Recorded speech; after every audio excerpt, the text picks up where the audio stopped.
अस्सलाम वालेकुम वरहमतुल्लाहि वतहु। बिस्मिल्लाहिर्रहमानिर्रहीम। एक कस्बे में मेडिकल स्टोर चलाने वाले एक आदमी ने अपनी ज़िंदगी का एक पन्ना पढ़ा जिसे सुनने वालों की आंखें खुल जाएगी। उनका मेडिकल स्टोर जो बहुत पुराना और अच्छी हालत में था। वो कहते हैं, मेरा मेडिकल स्टोर बहुत अच्छा चल रहा था और मेरी माली हालत भी बहुत अच्छी थी। अपनी कमाई से मैंने ज़मीन और कुछ प्लॉट खरीदे और एक मेडिकल स्टोर के साथ साथ एक क्लिनिकल लैब भी खोली।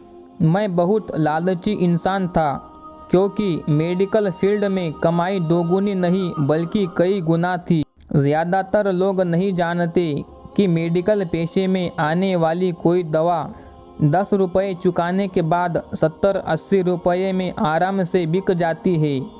लेकिन अगर कोई मुझसे 2 रुपये कम करने को कहता तो मैं कई बार ग्राहक को मना कर देता।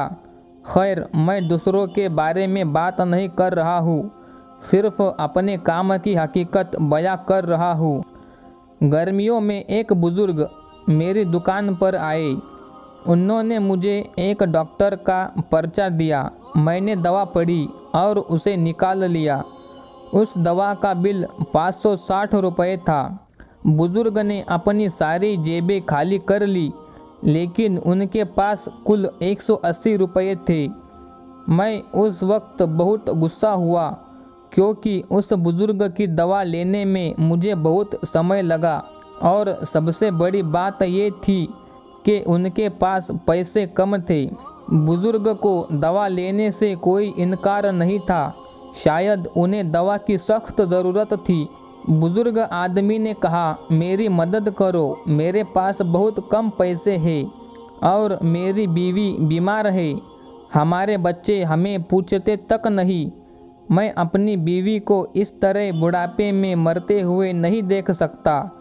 लेकिन मैंने बुज़ुर्ग आदमी की बात नहीं मानी और उन्हें दवा वापस देने को कहा। एक बात मैं कहना चाहूँगा, असल में उस बुज़ुर्ग की दवा का कुल खर्च 120 रुपये था। अगर मैं उनसे 150 रुपये लेता तो भी मुझे 30 रुपये का फ़ायदा होता। लेकिन मेरे लालच ने उस बुज़ुर्ग मजबूर आदमी को भी नहीं बख्शा। तभी मेरी दुकान पर खड़े दूसरे ग्राहक ने अपनी जेब से पैसे निकाले और उस बुज़ुर्ग के लिए दवा खरीदी। लेकिन मुझ पर इसका कोई असर नहीं हुआ। मैंने पैसे लिए और बुज़ुर्ग को दवा दे दी। समय बीतता गया। कुछ साल बाद मेरे इकलौते बेटे को ब्रेन ट्यूमर हुआ, लेकिन हमें पता नहीं था। जब टेस्ट रिपोर्ट आई तो लड़का मरने की कगार पर था। पैसे खर्च होने लगे और बच्चे की बीमारी बढ़ गई। प्लॉट बिक गए, ज़मीन बिक गई और आखिर में मेडिकल स्टोर भी बिक गया। लेकिन मेरे बेटे की तबीयत में कोई सुधार नहीं हुआ। उसका ऑपरेशन भी हुआ और जब सारे पैसे ख़त्म हो गए तो डॉक्टर ने मुझे अपने बेटे को घर ले जाने के लिए कहा। फिर कुछ महीने बाद मेरे बेटे की वफ़ात हो गई। ज़िंदगी भर पैसा कमाने के बाद भी उसे बचा नहीं सके। 3 साल बाद मुझे भी पैरालिसिस का स्ट्रोक आया और मैं अपाहिज हो गया। आज जब मेरी दवा आती है तो उन दवाओं पर खर्च होने वाला पैसा मुझे सताता है, क्योंकि मैं उन दवाओं की सही कीमत जानता हूँ। एक दिन मैं कुछ दवाएं खरीदने के लिए एक मेडिकल स्टोर पर गया और 100 रुपये का एक इंजेक्शन मुझे 700 रुपये में दिया गया। लेकिन उस वक्त मेरी जेब में सिर्फ 500 रुपये थे और मुझे मेडिकल स्टोर से बिना इंजेक्शन के ही लौटना पड़ा। उस वक्त मुझे उस बूढ़े बुज़ुर्ग की बहुत याद आई और मैं घर चला गया। मैं लोगों को बताना चाहता हूँ कि ये ठीक है कि हम सब कमाने के लिए बैठे हैं, क्योंकि हर किसी के पास पेट होता है। लेकिन हलाल तरीके से कमाओ, ईमानदारी से कमाओ। गरीब मजबूर लोगों को लूटकर पैसा कमाना अच्छा नहीं है, क्योंकि जो हम करते हैं उसका फल हमें दुनिया में भी मिलता है। पैसा हमेशा काम नहीं आता।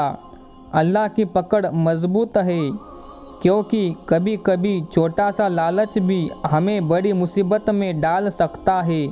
दोस्तों, ये बात सिर्फ मेडिकल वालों के लिए नहीं है, ये बात उन सभी के लिए दर्स है जो पैसा कमाने के लिए हलाल हराम का फ़र्क भुला चुके हैं। इसलिए कितना ही कमाए लेकिन हलाल का कमाए, क्योंकि अल्लाह के रसूल हज़रत मोहम्मद मुस्तफ़ा सल्लल्लाहु अलैहि वसल्लम का फरमान है, जो शख्स हलाल रोज़ी कमाता है और हराम की कमाई से दूर रहता है, अल्लाह उसके दिल को अपने नूर से रोशन कर देता है।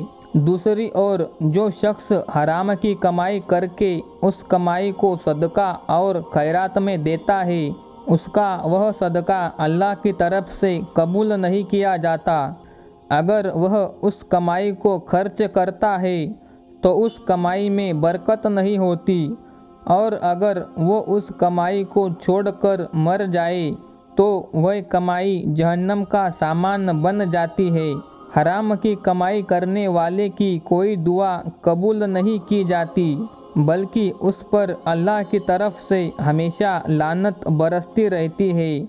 दोस्तों, आखिर में एक छोटी सी दरख्वास्त, वीडियो देखने के बाद इसे दूसरों तक ज़रूर पहुंचा दे, ताकि कोई और भी फ़ायदा उठा सके और इस पर अमल करे। दोस्तों, वीडियो को लाइक करें और मज़ीद ऐसी ही वीडियो देखने के लिए चैनल को सब्सक्राइब करें। अस्सलाम वालेकुम।